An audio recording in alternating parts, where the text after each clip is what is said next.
이제 특검법 개정안도 문제지만 사법부 개혁, 네. 특히 이제 내란 특별 전담 재판부 네. 이 문제가 지금 논란이 되고 있는데 어제 법원장 회의를 했습니다. 네. 천대엽 아니에요? 천대엽 맞죠? 대엽. 법원 행정처장과 정부의 법원장들과 사법개혁에 대한 논의했는데 논의 결과가 어떻게 나왔습니까? 이제 뭐 사법개혁하는 속도전에 약간 우려를 표했다라고 나오더라고요. 네. 근데 저는 이게 지연작전이라고 보거든요. 지연작전이다. 왜냐하면 이 사법개혁에 대한 그러니까 대법관 수 늘린다 이런 것들은 네. 진짜 이 이야기 나오지 진짜 오래됐어요. 오래됐죠. 막 수십 년 됐습니다. 그런 내용들인데 여기에 대놓고 반대할 수 없으니까 신중하게 해야 된다. 신중하게. 수기해야 된다. 네네. 공론화해야 된다. 다 중요하고 맞는 말 맞는데 네. 이 의도는 네. 저는 지연작전이라고 봅니다. 지연작전이다. 개혁에는 적절한 타이밍이 있고 그 그럼요. 타이밍을 놓쳐서는 안 되죠. 된다라고 생각을 하고요. 네. 저는 조금 재밌었던 게 네. 이제 자기들이 의견을 각자 모아 와가지고 네. 이제 여기에서 회의를 했어요. 네. 근데 전국 37개 법원장이 설문조사, 기수별 의견 수렴, 온오프라인 회의 등을 통해 소속 법관들의 의견을 취합했다라고 네. 나오는데 네. 너무 재밌는 게 기수별 의견 수렴을 했다는 거예요. 이 기수라는 게 연수원 기수 말하는 거잖아요. 아, 그러네요. 이 연수원 기수라는 거는 자기들끼리도 아니고 그 시험 치고 그러니까 20대 때 30대 때 사법고시 시험 친 다음에 검사 출신, 변호사 네네네. 출신 다 이제 맞아요. 연수원 가잖아요. 그 기수별로 했다는 건데 네. 이건 너무 사적인 모임인데 공적 그러네요. 의견 수렴을 하는 단위를 이런 사적인 기수별 모임별로 했다고? 저 이게 정말 자기들끼리 세상에 살고 있구나 이런 생각이 들어서 네. 그러니까 예를 들어 뭐 민사부의 의견을 모으고 형사부의 의견을 모으면 민사부는 민사부대로 의견이 좀 이제 다를 수가 있잖아요. 네. 의미가 있을 것 같은데 그게 아니라 기수별 의견 수렴했다는 게 저는 너무 신기하게 느껴졌어요. 그리고 저는 더 신기한 게 네. 어떤 겁니까? 어제 사실은 이제 뭐 질문지를 받고 네네. 이게 보니까 기사 보니까 이게 내용이 없는 거야 아직 그 한 9시경에 그래서 네네. 뭐지 2시에 이 회의가 시작했다고 하는데 그 9시까지 왜 기사가 없어? 이렇게 봤더니 그래서 그 회의에 들어가신 이제 판사분한테 전화를 해서 네네. 이거 뭐 회의가 안 끝났나요? 안 끝났다는 거예요. 그래서 아마 9시 반경쯤 밤에. 예, 그래서 7시간 반 정도의 장시간 회의를 했는데 네. 그래서 그 브리핑은 하시나요? 언제 끝나는데요? 그랬더니 언제 끝날지 모른다. 첫 번째. 네. 두 번째는 브리핑을 할지 안 할지도 논의 중이다. 뭐 다 논의 중이. 그러면은 말씀하신 대로 기수별로 모은 거를 갖다가 이제 전국 법원장 분들이 모여서 장시간 회의를 했는데 네. 국민들에게 어디까지 알릴지도 그것도 계속 회의 끝나고 그 논의를 또 길게 하신 거예요. 이 정도로 굉장히 좀 주저하시고 말씀하신 지연 작전도 있지만 굉장히 망설이시고 좀 네. 보수적이신 분들이다라는 게 굉장히 놀라웠습니다. 저는 그리고 이 사법개혁 중에 이제 굉장히 큰 쟁점 중에 하나가 대법관 수를 늘리는 거지 네네. 않습니까? 그러니까 맨날 일 많다 그러고 일이 많아서 기록을 못 본다 그러고 이러니까 그러면 14명에서 30명 정도로 늘리겠다 하는데 여기에 네. 대해서 반대하는 거잖아요. 네, 그렇죠. 이 반대 논리도 되게 웃긴데 그러니까 그 전에 이재명 대표 공직선거법 위반 사건 상고심에서 한 7일 만에 파기환송했나요? 그때 야 7만 페이지, 6만 페이지를 어떻게 7일 만에 다 볼 수가 맞아요. 있어?라고 그렇죠. 했더니 자기들이 자백을 했죠. 네. 그거 다 보는 거 아니다. 그렇죠. 다 볼 필요 그렇게 없다. 얘기했죠. 이렇게 얘기를 했잖아요. 네, 맞아요. 너무 말이 안 되는 게 아니 판사가 기록을 보지 않고 어떻게 판결을 내릴 수가 있지? 그랬더니 이제 그때 자백을 한 건데 그러면 니네가 네. 직접 적어도 재판을 하려면 기록이라도 다 봐야 되지 않냐? 너네 너무 사건 많으니까 그런 거니까 그럼 사람 늘려주겠다. 그럼 1인당 사건 수 줄어들 거 아닙니까? 줄어들죠. 그래서 기록 봐라. 직접 기록 봐라. 재판 연구관한테 다 맡기지 말고 이런 뜻으로 늘리겠다는 건데 반대하는 이유가요. 반대한 이유가 뭐냐면 자기들이 늘어나면 그 밑에 있는 재판 연구관들 자기가 심부름시킬 사람들도 늘어나야 된다. 근데 늘어나면 각 법원에서 다 뽑아와야 되기 때문에 그러면 다른 재판부가 형해화될 수가 있고 하급심 재판부가 잘 안 될 수가 있다라는 논리인 거예요. 너무 웃기잖아요. 아니 재판 연구관들한테 일 시키지 말고 니네가 직접 보라고 사람 수 늘려주는 건데 여전히 내가 심부름시킬 사람 더 필요해 라는 게 반대 이유인 거고 네. 만약에 그렇다면 더 뽑으면 됩니다. 인원을. 재판 연구관 더 뽑아도 됩니다. 네네. 그런데 일단 반대를 하려고 하다 보니까 이런 말도 안 되는 논리로 반대를 하는 거죠. 사실상 반대하는 논리는 내가 가지고 있는 권력을 나누기 싫다는 거잖아요. 지금 14명이니까 나는 대법관으로서 14분의 1의 권력을 가지고 있는데 30명으로 늘면 내 포션이 줄어든다. 난 그렇지. 그게 싫다라는 거죠. 맞아요. 네. 하다못해 네. 굉장히 그런 권력적이지 않은 여기 논점 5개 중에 하급심 판결서 공개 네. 이게 있어요. 네. 이거에 대해서 사실 좀 할 말이 많은데 네. 제가 2018년도에 리걸테크 스타트업을 하면서 이거에 대해서 굉장히 당시에도 공론화가 많이 됐었거든요. 근데 벌써 뭐 7년이 지났는데도 똑같은 논의를 하고 있는 거예요. 근데 뭐라고 했냐면 원론적으로 찬성한다. 하지만 아직은 아니다. 그 아직이 지금 뭐 10몇 년째 아직은 그렇죠. 아니다예요. 네. 시기상조론. 네. 네. 그런데 실제로 보면은 영국, 독일, 유럽 다 공개 인터넷에서 언제든 뭐 다 보고 있고 심지어 그 우리나라보다 더 보수적이고 폐쇄적이라는 일본조차 네. 다 공개돼 있습니다. 근데 우리나라는 하급심 판결이 공개돼 있지 않고요. 한 3% 정도가 잠깐 공개돼 있고 그런데 공개를 받으려면 받을 수는 있어요. 어떻게 받냐면 돈을 내요. 일단 돈을 내고 2, 3주 기다리고 비실명화 작업을 거쳐서 엄청 오래 거쳐서 받는데 그래서 그거가 너무 번거로우니 당장 필요한데 그러면은 구독 서비스를 해요. 한 월 7만 원 내면은 받을 수 있어요. 돈벌이에요? 네, 돈벌입니다. 네. 뭐 하는 거죠, 진짜? 그러니까요. 그래서 저는 이게 화가 나요. 그러니까 원래 재판은 공개 원칙이지 않습니까? 네. 그렇기 때문에 판결문도 다 공개하는 게 맞는 거거든요. 그렇죠. 근데 행정적인 이유 뭐 이런 여러 가지 이유를 대면서 계속해서 뭐 돈벌이 수단으로 쓰거나 그걸 공개를 안 하고 있는 거죠. 자, 이제 말씀 나누는 순간 저희 실시간 구독자가 1000명을 달성했습니다. 감사합니다. 저희가 처음 시작할 때 1000명이 안 돼가지고 그렇죠. 제 명예에 상당히 큰 스크래치가 갔는데 그렇죠. 명성에 누가 갈 뻔했으나 이제 1000명이 넘고 왜냐면 있습니다. 이게 이제 처음 시작할 때 잘 모르잖아요. 맞아요.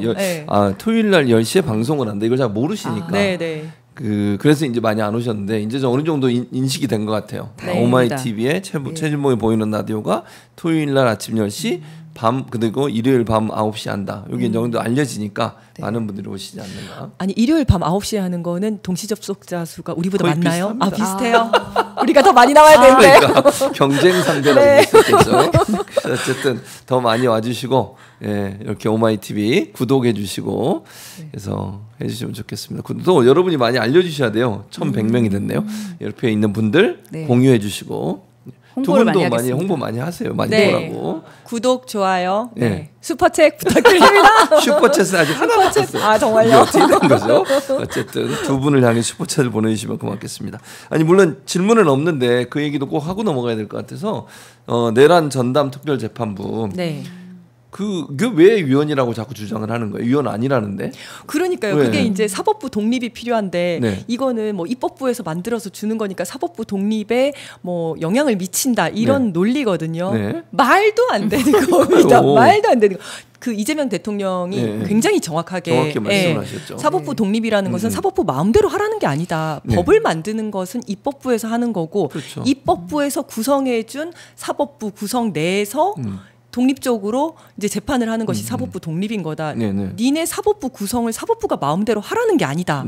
너무 정확하고 우리 헌법에 따르면 법률로 법관 구성을 하게 되어 있고 그게 법관법. 법원조직법. 법원조직법. 법원조직법이에요. 근데 그것도 법률인 거예요. 그래서 특별법을 통해서 이제 새로운 내란 특별재판부를 만들면 그걸로 되는 거거든요. 그런데 그냥 사법부의 독립을 침해한다 이런 얘기를 하는 거죠. 그러면서 주장을 하는 게 뭐 지금 이제 자기들은 무작위로 추첨해가지고 배당을 했기 때문에 객관적인 거다. 그런데 뭐 입법부에서 만약 근데 입법부에서 정하는 게 누구를 정해주는 게 아니거든요. 추천위원회를 구성을 해서 그 추천위에서 추천을 한 사람이 이제 사법부를 구성을 하는 거거든요. 그렇기 때문에 훨씬 더 공정하고 객관적입니다. 왜냐하면 직위원이 재판을 지금 하고 있지만 직위원이 계속할 것도 아니고 인사이동 있게 되면 다른 사람 가는 거 아닙니까? 그럴 수 있죠. 그리고 영장 전담 재판부도 수원지법에 있는 사람을 갑자기 3명을 조의대가 올렸어요. 이것도 사실은 이상하지 않습니까? 어쨌든 그다음에 지금 직위원 재판부가 그 신뢰를 얻지 못하고 있잖아요. 그렇기 때문에 이 내란 특별 재판부에 대한 필요성이 더 올라가는 거거든요. 맞아요. 근데 전담 재판부라는 게 지금 내란 전담 재판부 얘기하고 있는데 지금 현재 법원에도 있잖아요. 전담 재판부라는 게. 있습니다. 가사 전담, 특허 재판부 이런 거 다 있죠. 근데 왜 이게 위원이라는 거예요? 이게 그러니까 전담 재판부로 해석을 해야 되는데 이제 뭐 군사법원처럼 그렇게 별도의 법원 설치로 이렇게 그렇게 몰고 가서 우리나라 헌법은 뭐 110조의 군사법원 외에는 설치할 수 없는데 나머지가 위헌이다 이런 논리인 것 같기도 하고요. 네. 그리고 사실 저도 이제 아까 이지은 위원장님처럼 사법부의 독립성 이 부분이 저는 이제 뭐 법을 공부할 때까지는 뭐 몰랐지만 이번에 그 정치 과정을 보면서 오히려 사법부가 독립적으로 구성돼야 독립성을 더 보장받겠구나라는 이걸 깨달았어요. 그 대통령이 이렇게 막 임명하게 되다 보니 이게 정말 독립성이 침해되는 상황인 것 같고요.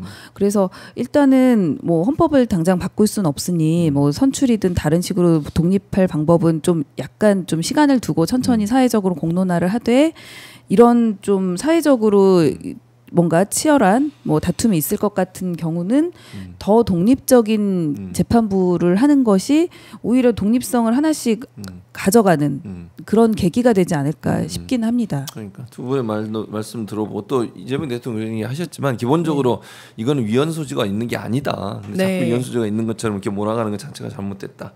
이렇게 볼 수 있을 것 같습니다. 검찰 개혁 관련해서 이재명 대통령이 그런 발언을 하셨죠.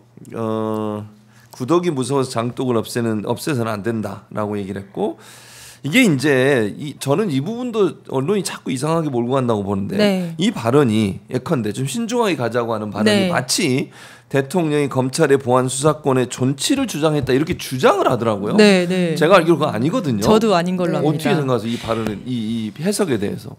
그러니까 이거는 대통령이 이렇게 생각하고 이야기하신 거니까 그대로 가야 돼라고 하는 검찰의 주장을 뒷받침하는 그 보수 언론이다. 그 보수 언론의 의도다라고 생각을 하고요.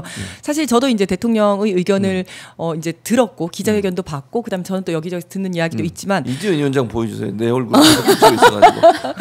결론을 정해놓지 않고 다 열어놓고 토론을 해서 결정을 하겠다라는 기존의 어떤 대통령님 생각과 전혀 다르지 않다고 보고요. 사실 대통령님은 이 검찰개혁과 관련해서 강력한 검찰개혁을 주장하기 조금 힘든 상황이십니다. 왜냐하면 상대방 쪽이 공격 포인트가 뭐냐면 야 네가 지금까지 검찰한테 당했다고 지금 검찰한테 보복하는 거잖아. 검찰 해체시키려고 하는 거잖아. 라고 계속해서 보복을 하고 그렇게 공격 포인트를 잡고 있거든요. 그래서 대통령님은 계속해서 감정에 치우치지 않고 냉정하게 해야 된다. 그 말씀을 하시는 거고 그래서 뭐 강한 뭐 검찰개혁 이 말씀을 하시기는 힘든 상황이다라는 거를 좀 이제 이해를 해야 된다고 보고요.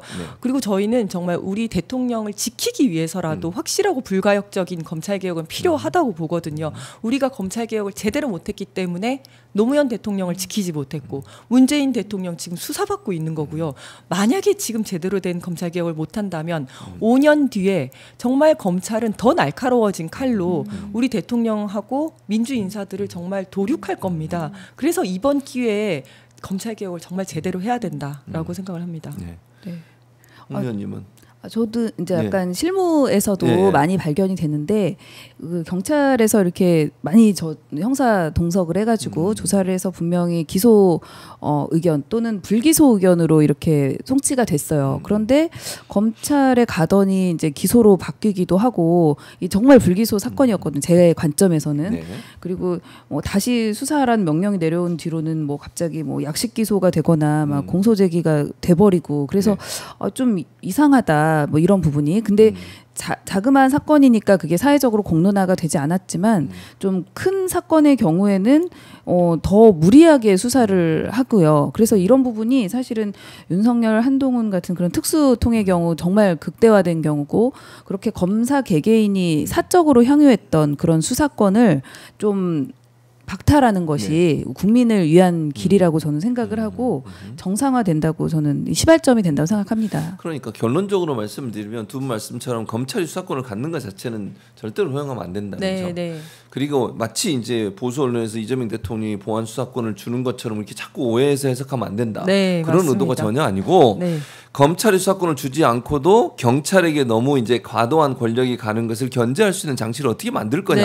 이걸 신중하게 생각해 보자는 얘기예요. 맞습니다. 그 얘기인데 자꾸 대통령의 말씀을 잘못 오해를 하고 막 오독을 해가지고 검찰이 수사권 줘야 되는 주장이다라는 식으로 보도하는 건 절대로 아닙니다. 그건 의도가 있는 겁니다. 네, 그 절대로 그렇게 믿으시면 안 돼요. 대통령이 절대 그런 생각이 아니고 이제 우려가 되는 건 경찰이 너무 이제 과도한 수사 권력이 가니 그걸 어떻게 견제할 거냐 하는 방법을 찾아보자. 그래서 신중하게 하자는 겁니다. 네.